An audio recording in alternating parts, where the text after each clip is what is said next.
देखिए, आज का जो हमारा टॉपिक है उसका नाम है मैट्रिक्स। पहली बात तो आप ये समझे कि मैट्रिक्स होती क्या है। देखिए, जब भी हम किसी सॉफ्टवेयर को डेवलप करते हैं तो उसकी कुछ स्टेजेस होती हैं।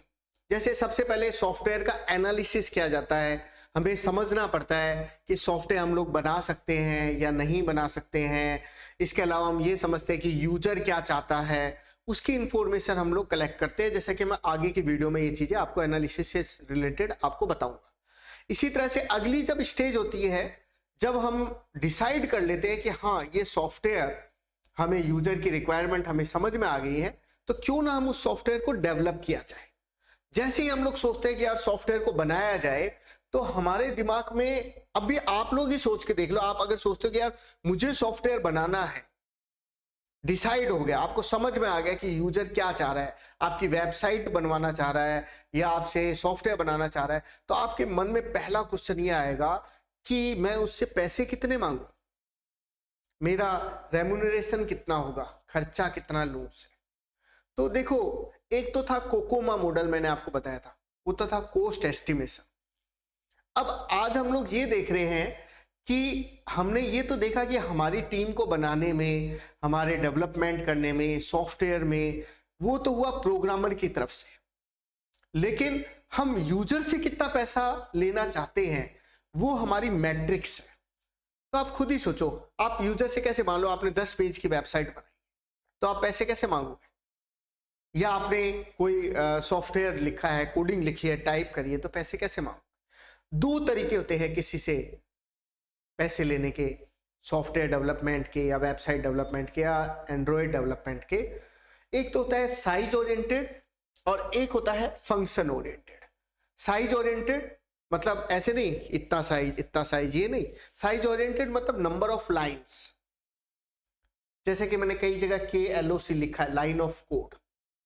इसी तरह से फंक्शन ओरिएंटेड, मान लो यूजर आपको कहता है कि यार मुझे तो उसमें इंटरनेट से ऑनलाइन काम होना चाहिए, मेरे तो ऑनलाइन डेटाबेस होना चाहिए, मेरे तो उसमें अकाउंटिंग फीचर्स होना चाहिए, CRDR होना चाहिए। तो तुम्हें लगता है कि यार ये इसकी रिक्वायरमेंट, मतलब लाइन ऑफ कोड से फर्क नहीं पड़ रहा, लेकिन उसकी आवश्यकताएं अच्छे लेवल की है। अब मान लो अच्छे लेवल की आवश्यकताएं हैं लेकिन कोडिंग कम लिखनी पड़ रही है, तो आपको मेहनत तो ज्यादा करनी पड़ रही है लेकिन लाइन ऑफ कोड कम है, तो उससे उस समय हम लोग फंक्शन ओरिएंटेड के अकॉर्डिंग बता सकते हैं। तो यूजर को हम कहेंगे कि या तो देखिए, मैं नॉर्मल देसी बोल के बताता हूँ, जैसे मान लो मैंने कहा वेबसाइट बनाई, भाई कितने पेज की वेबसाइट है? 5 पेज की वेबसाइट है। अच्छा, 5 या 10 पेज की, भाई पर पेज मैं तो 10,000 रुपये लेता हूँ, तो भाई 50,000 रुपये एक वेबसाइट की। अप्रॉक्स मैंने आपको बताया कि किस तरह से हम लोग कैलकुलेट कर रहे हैं। या हम कोडिंग के लाइन ऑफ कोड देख लेते हैं, हमारे नंबर ऑफ पर्सन कितने हमने इस काम में लगा रखे, कितने व्यक्ति लगाए, कितने दिन हमारे लग रहे हैं। ये सब चीजें साइज ओरिएंटेड की बातें हैं। और आवश्यकताएं हमारी क्या है, वो सब फंक्शन ओरिएंटेड है कि कौन सा इंटरफेस वो मांग रहा है, ये सब चीजें उसके अंदर आ जाएगी। तो मैट्रिक्स का मतलब क्या हुआ? प्रोडक्ट की क्वालिटी हम लोग देखेंगे, चाहे इससे देखें चाहे उससे देखें। डेवलपमेंट देखेंगे हम लोग, सॉफ्टवेयर डेवलपमेंट से टूल्स और ट्रेनिंग हम लोग देखेंगे, क्या क्या टूल्स उसमें हैं। ट्रेनिंग भी अगर हमें लोगों को देनी पड़ रही है तो हम उसका भी खर्चा उसमें शामिल कर लेंगे। और कॉस्ट एस्टिमेशन भी हम लोग इसमें शामिल करते हैं। अब देखिए, जैसे कि कुछ फार्मूले बने हुए रहते हैं। प्रोडक्टिविटी हम निकालना चाहते हैं तो लाइन ऑफ कोड को कितने व्यक्ति हमारे लगे हुए हैं, क्वालिटी देखना चाहते हैं तो कितनी उसमें एरर आ रही है, उसको हम लाइन ऑफ कोड से डिवाइड कर सकते हैं। कोस्ट अगर हम लोग निकालना चाहते हैं तो कोस्ट है, उसको लाइन ऑफ कोड से डिवाइड कर देते हैं। और डॉक्यूमेंटेशन में कितनी फेज में हमने उसको डिवाइड कर रखा है, वो उसका तो इसमें क्या है, प्रोडक्टिविटी, क्वालिटी, कोस्ट और डॉक्यूमेंटेशन, इन 4 चीजों को हम साइज ओरिएंटेड में लाइन ऑफ कोड से फार्मूले बना रखे हैं, जो फिक्स फार्मूले हैं, उनसे इनके हमने कैलकुलेशन कर सकते हैं। आप लोग भी चाहो तो आपकी जो कोडिंग है, आपका जो सॉफ्टवेयर डेवलपमेंट हुआ है, उसको आप चेक कर सकते हैं। तो एक तरह से फायदा क्या, इजीली आप काउंट कर लो, इंक्लूड कर लो डेटा, कौन कौन सा डेटा उसमें शामिल हो रहा है वो भी उसमें शामिल हो जाता है।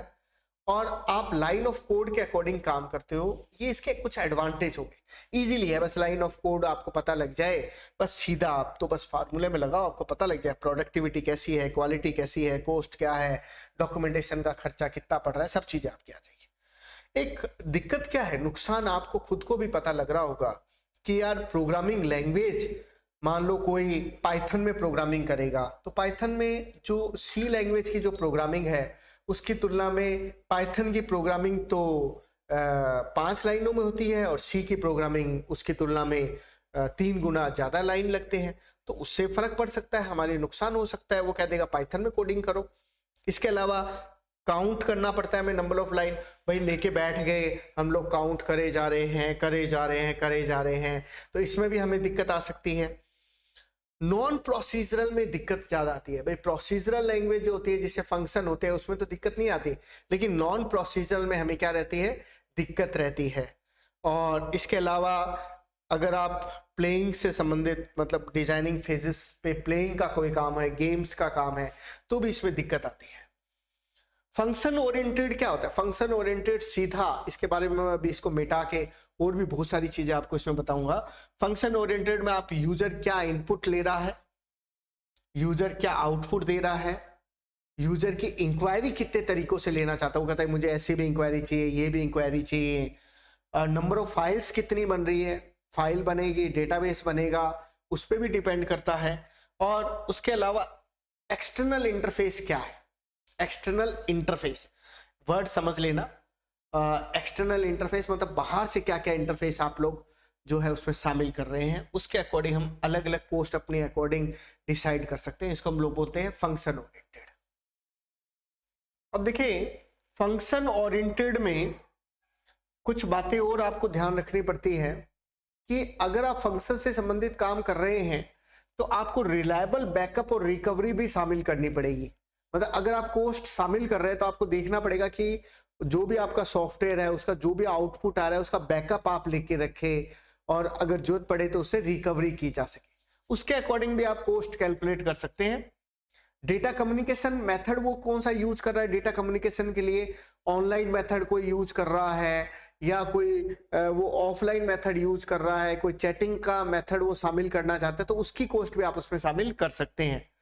डिस्ट्रीब्यूटेड प्रोसेसिंग होती है, कई बार कई कंप्यूटर आपस में जुड़े हुए रहते हैं, फिर आपको जरूरत पड़ती है कि आप उसकी कोस्ट को कैलकुलेट करें, तो वो कोस्ट भी आप उसमें शामिल कर सकते हैं, क्योंकि आप बात कर रहे हैं फंक्शन की। भाई कई कंप्यूटर जैसे बैंकों का अगर आप सॉफ्टवेयर बना रहे हैं तो उसकी कोस्ट आप डिस्ट्रीब्यूटेड प्रोसेसिंग के अकॉर्डिंग आप कहेंगे भाई ये डिस्ट्रीब्यूटेड प्रोसेसिंग है, इसकी कोस्ट मैं ज्यादा लूंगा।